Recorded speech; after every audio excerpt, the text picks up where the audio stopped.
conversar agora com o Pedro Nunes, contribuidor da Investify, chegando aqui para bater um papo com a gente. Seja bem-vindo, Pedro. Bom dia para você. Bom dia, Paula. Obrigado por me receberem. Muito bom estar aqui com vocês novamente. Obrigada, a gente que agradece. Pedro, a gente estava até debatendo, né, algumas questões que têm trazido preocupações para os investidores diante aí de algumas falas, né, do novo governo, principalmente na semana passada, e na anterior, a gente viu muita volatilidade acontecendo, principalmente em relação a toda a questão que envolve, né, ao pagamento dos auxílios, toda essa PEC. A gente vê agora, eu queria começar já o nosso papo falando um pouco mais sobre este cenário fiscal aí do governo de transição, a PEC, né, de transição. O mercado ficou muito tenso, né, no começo ali, principalmente por conta do valor da proposta nos últimos dias, mas hoje a gente já vê aí talvez um respiro, né, com uma possibilidade de um gasto ser menor, uma desidratação dessa PEC, né, a gente não sabe exatamente se isso já fazia parte até então ou não de uma estratégia do próprio governo, né, de colocar um valor maior para conseguir passar um valor menor, ou se realmente isso está sendo uma pressão muito grande por parte também dos atuais, né, senadores e deputados para tentar passar essa PEC, mas eu queria entender como que você está enxergando essa movimentação, os reflexos de tudo isso para o mercado. Legal, então vamos pelos primeiros pontos aqui, né, Paula? Quando o governo propôs a PEC, o novo governo, né, o governo eleito, não o Bolsonaro, o governo eleito propõe uma PEC do tamanho de 175 bilhões por ano por 4 anos, ele de fato faz uma pedida muito alta, né? E o mercado se estressou com razão, né? Porque de fato, nesse tamanho, o Brasil ele entra num cenário que a dívida pública começa a subir de patamar de uma forma desordenada, descontrolada, né?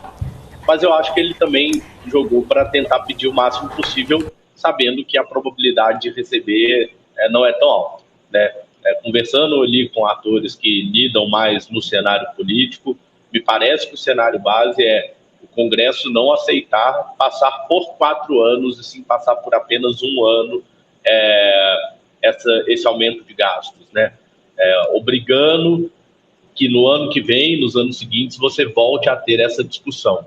Então, só de já limitar para um ano, você já limita um pouco também o nível de ansiedade que o mercado vai ter. Você resolve uma parte do problema, né?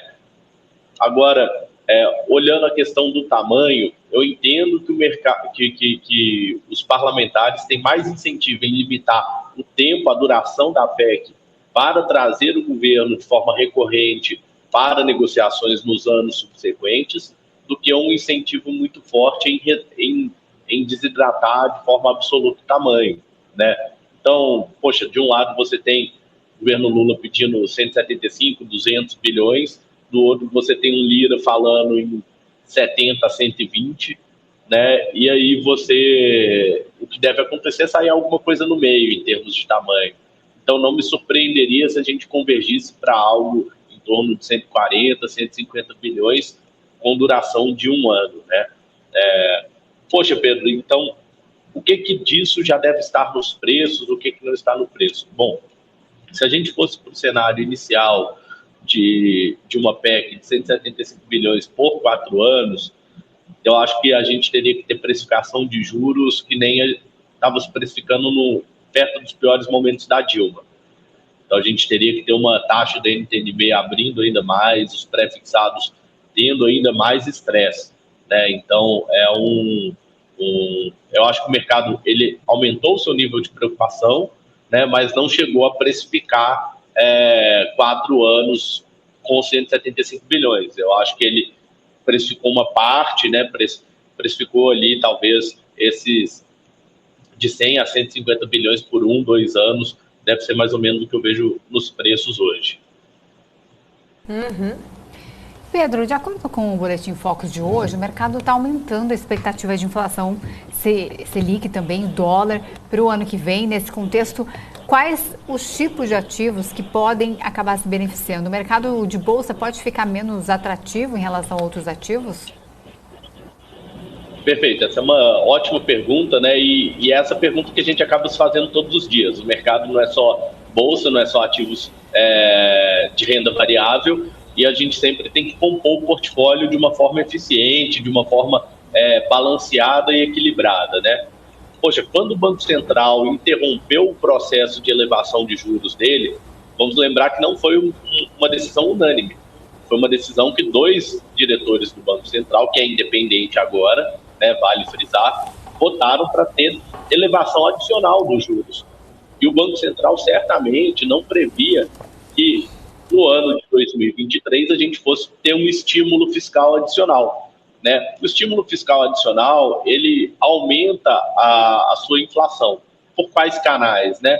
Primeiro, você tem via demanda, né? Você tem um aumento de demanda e vale ressaltar, o Brasil hoje não se encontra num momento que a economia tem uma ociosidade gigante, né? Nos momentos que você tem desemprego elevado, indústrias muito ociosas e alguns fatores do tipo, poxa, uma expansão fiscal, uma expansão da demanda, às vezes não se traduz num aumento tão grande da inflação.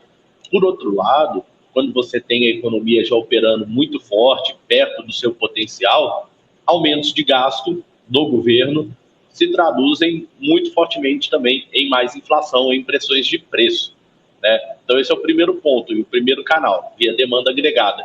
Segundo canal, pode ser via câmbio, né? Aumento de uma perspectiva ali de menor responsabilidade fiscal, contaminando preços e atrapalhando um pouco o câmbio, né? E o último canal é o canal das expectativas. As pessoas criam um pouco mais de expectativa de inflação, e essa deterioração da expectativa de inflação faz com que o Banco Central tenha que olhar e entender, poxa, meu plano era manter a taxa de juros estável em 13,75 por mais várias reuniões, até eu perceber, poxa, as expectativas de inflação do mercado, das pessoas, estão convergindo para baixo, estão convergindo para a meta, os preços estão caindo, então eu posso iniciar um ciclo de cortes. Quando você tem novas pressões inflacionárias de caráter doméstico, o que a gente acaba vendo pode ser um movimento oposto. O Banco Central, que estava preparado para, em algum momento do ano que vem, iniciar um ciclo de cortes, pode ser que ele tenha que esperar bastante tempo a mais para iniciar esse ciclo de cortes, ou, dependendo do pacote que vier, talvez ele até considere uma elevação adicional da Selic, né? Poxa, então a gente está falando aqui da taxa de juros básica, Selic. Ela é uma das principais balizadoras para os preços dos ativos, né? Pô, se eu for ter Selic elevada por mais 1, 2 anos, quais que são as consequências, né? Primeiro, empresas, vamos falar primeiro da Bolsa. Empresas muito endividadas vão ter esse custo financeiro muito mais alto por muito mais tempo, né? Então, poxa, até empresas que são operacionalmente, que têm estado muito bem, podem se comprometer se elas estiverem com níveis de dívida não muito adequados, né? Se você tem um problema na estrutura de capital. Um exemplo de uma empresa que eu sempre achei muito interessante, que gera muito valor e conseguiu, enfim, criar várias unidades dentro dela bem-sucedidas, é a Simpar, né? Que tem Movida, que tem Vamos, né? Que tem a JSL, né? Mas é uma empresa que tem um patamar de dívida muito elevado. Então, mesmo que operacionalmente a empresa esteja muito bem, o mercado vai olhar para uma empresa dessas e vai falar, poxa, será que ela consegue honrar essa dívida? E boa parte do valor que a operação está criando acaba indo para quem é detentor da dívida e não para quem é acionista, entendeu? Então, esse é um ponto muito relevante. E o que a gente tem feito dentro da Riva a gente tem ficado um pouco mais defensivo com os investimentos, né? Eu particularmente gosto muito da inflação curta, né? Títulos de inflação de 2, 3, no máximo 4 anos aí de prazo, o NTNB para 2026, né? São títulos que, poxa, se você tem um descontrole fiscal mais alto, a inflação sobe, você está protegido ali, ele consegue te atender bem, né? Então a gente tem reforçado ali posições mais curtas de inflação. O pós-fixado, aquele negócio, né? Se você está sendo pago no seu caixa, né? No seu dinheiro com liquidez imediata, 13,75%, 14% no ano, poxa, você pode se dar ao luxo de sentar e esperar. Então, a gente está adotando essa abordagem de sentar e esperar para avaliar, poxa, qual é o tamanho de fato da PEC que vai ser aprovada, para a partir daí a gente reformular algum portfólio que necessite, seja aumentando o risco, seja reduzindo o risco, né? Mas, poxa, está muito confortável ficar no caixa e esperar, né? Então, nesse sentido, a gente tem feito essas movimentações. E o que a gente está avaliando agora, no momento também, é que teve, no mercado específico, que é o de fundos imobiliários, você tem fundos de papel e fundos de tijolo, né? E dentro dos fundos de papel, você tem fundos que são papéis atrelados à inflação. Esses fundos, eles sofreram muito recentemente, né, dado o período que o IPCA veio negativo, etc. E pode ser que com essa expansão fiscal e com a inflação vindo um pouco mais alta do que a gente estava vendo anteriormente, pode ser que em 2023 a gente tenha um período de inflação ainda mais forte, esses fundos têm uma boa recuperação e boas rentabilidades ali, não só pelo dividendo, mas também, né, por alguma apreciação da cota. Pedro, só para a gente falar agora um pouco também, né, já que nós trouxemos aí todas essas outras questões, né, de possibilidades de investimentos, com essa volatilidade, muita gente acaba olhando, né, novamente para os fundos imobiliários por conta da renda mensal. Queria entender um pouquinho da sua visão, porque os FIIs de papel, principalmente ligados à inflação, eles caíram bem ultimamente. Então eu queria entender como que você vê esse movimento, né, e se isso realmente pode acabar apresentando uma oportunidade. Eu acho que é uma oportunidade, Paulo, exatamente por isso. A gente teve um período de deflação que é muito atípico.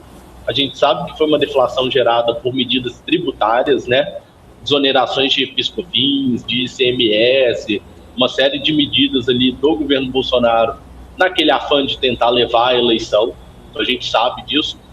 Não devem se repetir essas medidas, né? Então, poxa, você já reduziu o ICMS, tem como reduzir mais? Muito pouco provável.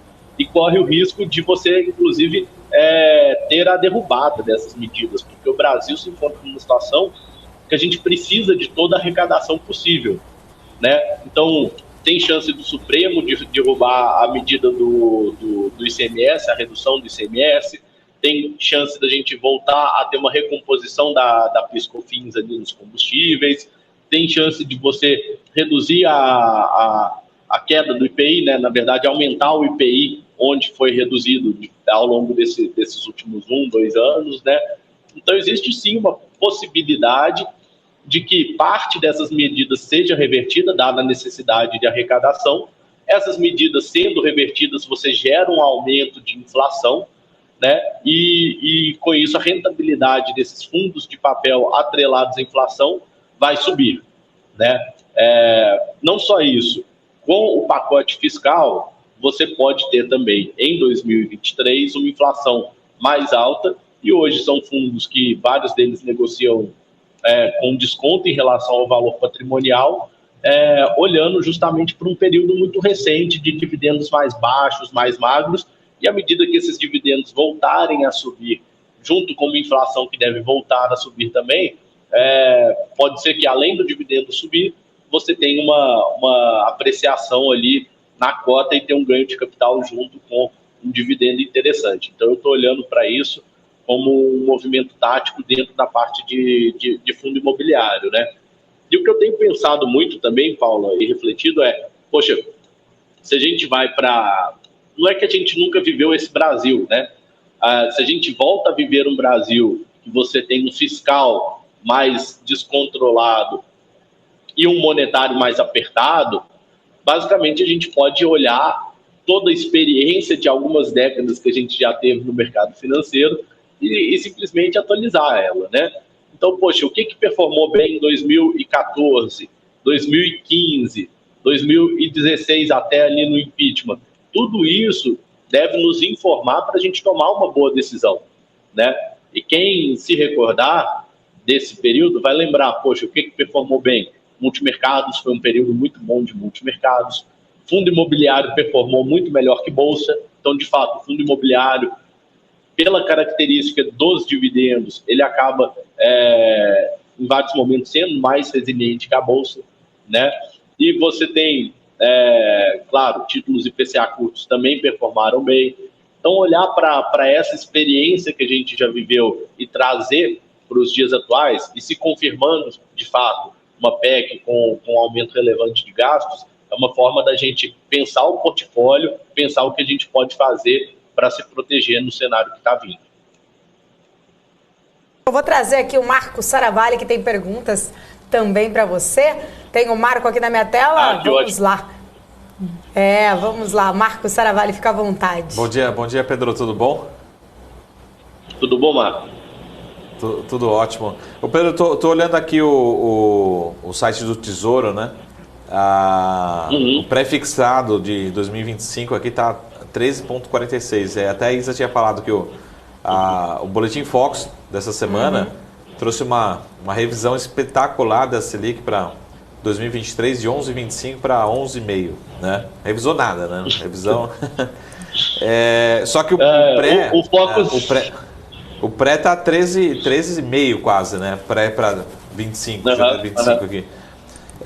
O que o pré está querendo dizer? O que o Boletim Focus está querendo dizer? O que um está dizendo, o outro não está dizendo, assim, porque eles não estão concordando, né? Estão discordando com o outro, assim.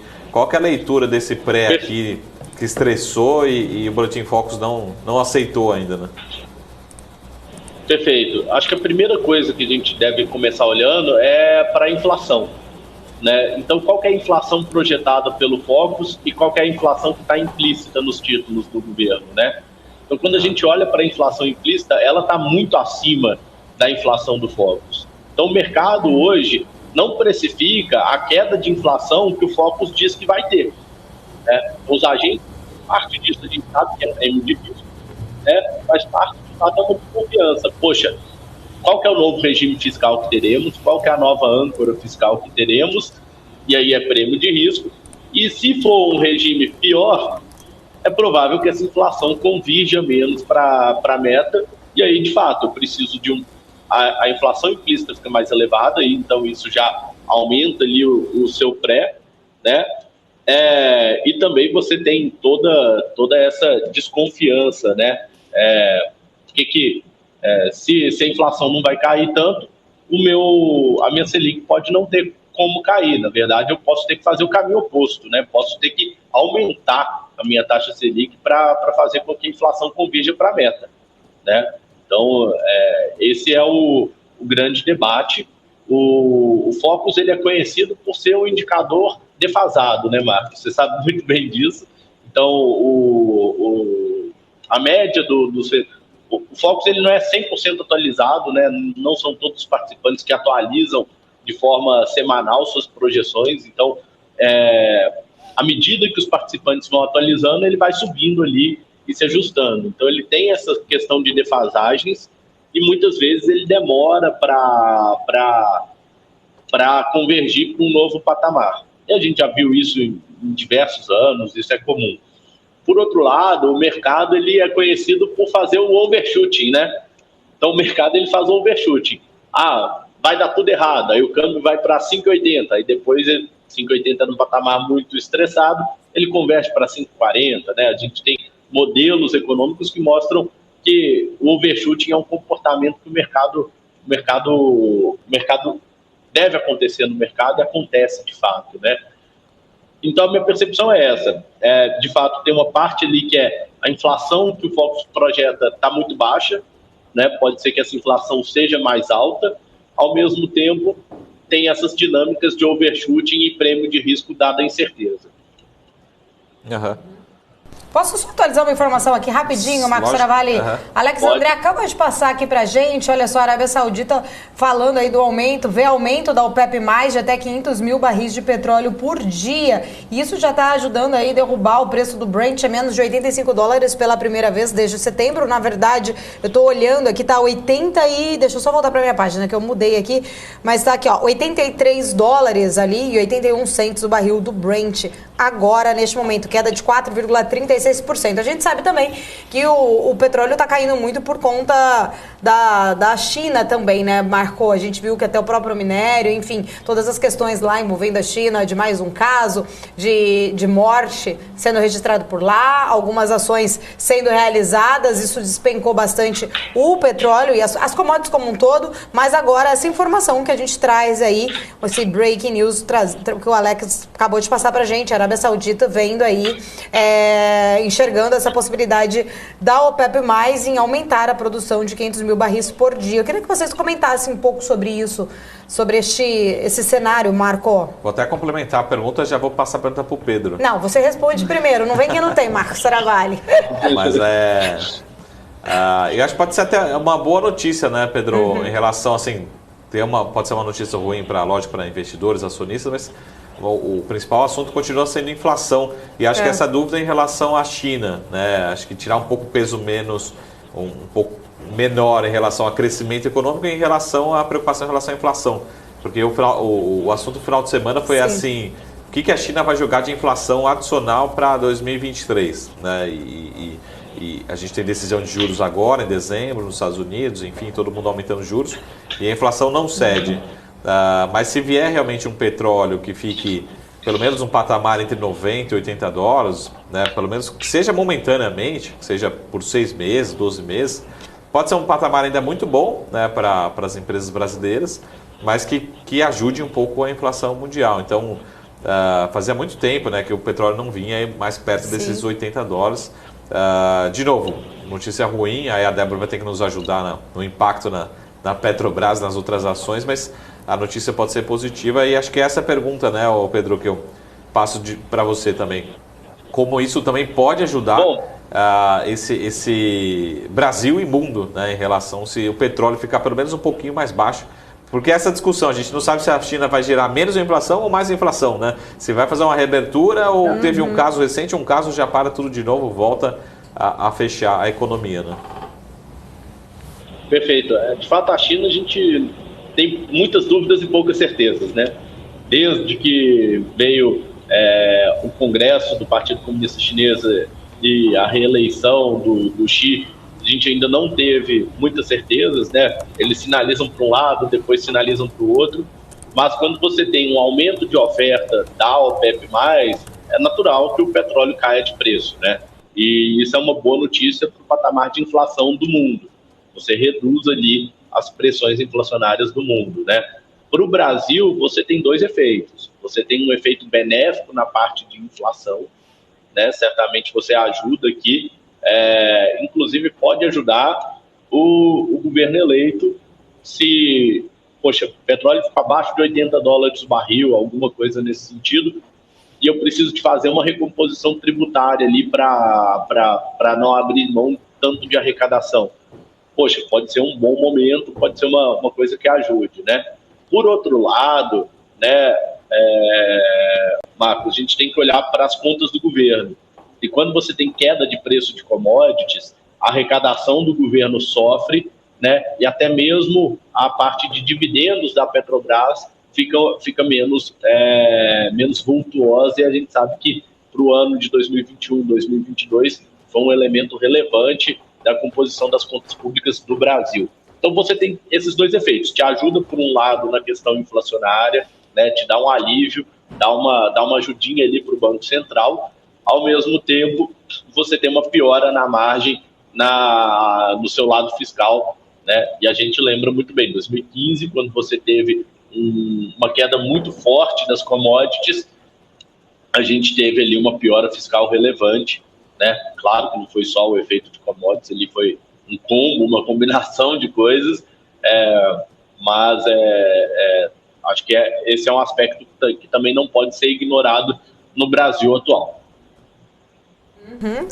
Vamos... Deixa eu só atualizar como está o setor agora, Pedro, rapidinho com a Débora, já que a gente estava falando aí, né, do setor, principalmente das companhias de petrólio, Débora, é isso, né? Petróleo aberto, é isso, Débora? Exatamente, Paula. Inclusive, a Petrobras vinha em alta durante o período da manhã, conseguindo se manter descolada da cotação da commodity, como eu vinha mostrando para vocês. Isso, claro, estava ajudando bastante o Ibovespa, mas agora até Petrobras virou para o negativo. O Petri 3 cai 1,25%, Petri 4, 1% de queda. Outros papéis do setor também, como o Prio, né, Ultrapar, 3R Petróleo. Só Vibra Energia está conseguindo ir ali entre os pares, né, conseguir ainda ficar no patamar positivo. Eu vou trazer aqui o índice Bovespa para a gente dar uma olhada. Começa a aparecer aqui, ó, os setores de commodities, tanto as commodities metálicas como o petróleo em si, puxando esse Bovespa. Quando eu vou trazer aqui o nosso monitor de mercado do Profit da Nelogica, olha só, no volume negociado fica fácil a gente ver que começa a puxar esse Bov que reduziu os ganhos, que a gente estava vendo desde mais cedo. Chegamos a bater mais de 1% de alta, agora 0,17% de alta, o Ibovespa voltando para os 109.058 pontos, Paula. Tá certo, Débora, de volta aqui, eu tô vendo, né? Olha só, agora sim, o petróleo tá caindo, o Brent caindo 5,18 agora, Marcos Saravali, 5,12, tá oscilando. $83 raso ali o barril, $83,07 agora o Brent, caindo bem aí.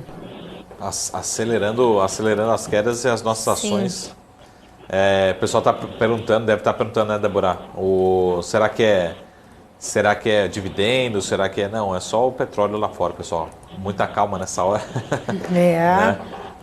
Não tem nada, hoje, particularmente, não tem nada a ver com política, né? Pelo menos um peso político. Eu gosto de falar, Marcos, que o cachorro abana o rabo, né? Para a empresa de petróleo não é a política, o cachorro é o próprio barril de petróleo, né?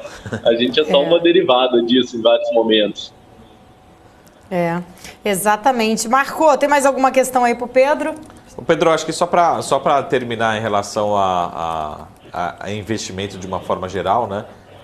E também associando a questão dos juros que a gente está falando um pouquinho aqui, será que a gente sempre tenta acertar, né? Será que o Ibovespa já chegou no seu máximo de low, né? Será que a gente está estressado? Como é que você tem visto, pelo menos no curto prazo, né? A gente tem uma semana bastante carregada, mesmo sendo uma semana mais curta lá fora, aqui dentro também. Temos Copa para tentar desviar o nosso assunto aqui, mas será que realmente o assunto política, o assunto transição, ainda joga o Ibovespa ainda mais para baixo? Ou será que todo mundo já precificou, como a gente está falando lá no comecinho, 200 bilhões, esse é o pior cenário, pode ser que tenha um ajuste, né, agora na votação da PEC, pode ser um pouquinho melhor, ser bem recebido no mercado, ministérios, enfim. Olhando para a Ibovespa particularmente, como é que você vê esse movimento agora político, que foram essas 2 últimas semanas, né, dentro do patamar do Ibovespa que está agora? 110 mil pontos, grosso modo, né? Eu acho que boa parte ali já está precificada. Você tem um downside, parece limitado, né? Poxa, pode ser que a gente tenha 5%, 10% de downside, né? Então, eu acho que o político já mostrou que o PT não vai ter tudo aquilo que ele quer, né? Que eles não vão entregar de mão beijada a pedido inicial deles. Então, o mercado está fazendo essa conta, está desestressando e descomprimindo um pouquinho ali ao sabor das notícias também, a gente sabe disso, né? Basta uma declaração um pouco mais atabalhoada que o mercado piora de forma rápida e também melhora de forma rápida, né? A gente viu que, poxa, a saída do Manteiga da equipe de transição desencadeou uma melhoria do mercado ali em algum momento. Uma mensagem, uma notícia marginal e o mercado melhorou por isso, né? Então, esse aspecto eu acho importante, mas, poxa, tem um downside, não parece ter um downside tão gigante no momento, pelo menos na minha concepção, né? Posso estar errado, a gente está errado todo dia, né? Não tem como no mercado, mas ao mesmo tempo o custo de oportunidade está ficando muito alto, sabe, Mark? Esse talvez seja o principal fator. Hoje, uma pessoa na renda fixa, ou, enfim, em algum investimento, consegue obter 15%, talvez até 20%, se for um investimento multimercado com uma boa performance. E aí, poxa, a quanto a bolsa tem que ir simplesmente para pagar o seu custo de oportunidade, né? E aí esse é um exercício que a gente tem que fazer. Qual que é o custo de oportunidade do momento, né? Então, por mais que o downside pareça ser limitado, eu também considero o custo de oportunidade elevado. E por último, eu estou acompanhando e tentando identificar se vai haver uma nova onda de resgate dos fundos de ações, né? Porque se de fato isso se materializar, a gente vai ter aquela dinâmica que a gente já viu e tem visto, né, em diversos momentos recentes, das small caps sofrendo e as empresas de maior liquidez sendo aquelas que performam melhor. Então, pode ser que esse movimento aconteça novamente ou se acentue, né, e aí não vale a pena olhar só para o índice, né? O que acontece ali de forma interna vai ser muito diferente, a gente vai ter histórias muito divergentes, né? Eu já comecei apontando que as empresas sensíveis a juros, empresas com dívidas elevadas, etc., um nível relevante de alavancagem vão sofrer, né? E agora tem esse outro fator, talvez as empresas small caps, as empresas que têm menor liquidez, sofram se a gente tiver uma nova leva de resgates. Tá certo. Pedro, quero agradecer. Obrigada pela sua participação. Pedro Nunes, economista do Grupo Riva, também contribuidor aí de conteúdos do Investify. Obrigada pela sua presença. Sempre um prazer poder falar contigo. Obrigado, pessoal. Obrigado aí pelo convite e contem sempre comigo. Um abraço. Tchau, tchau. Tchau, tchau. Até mais.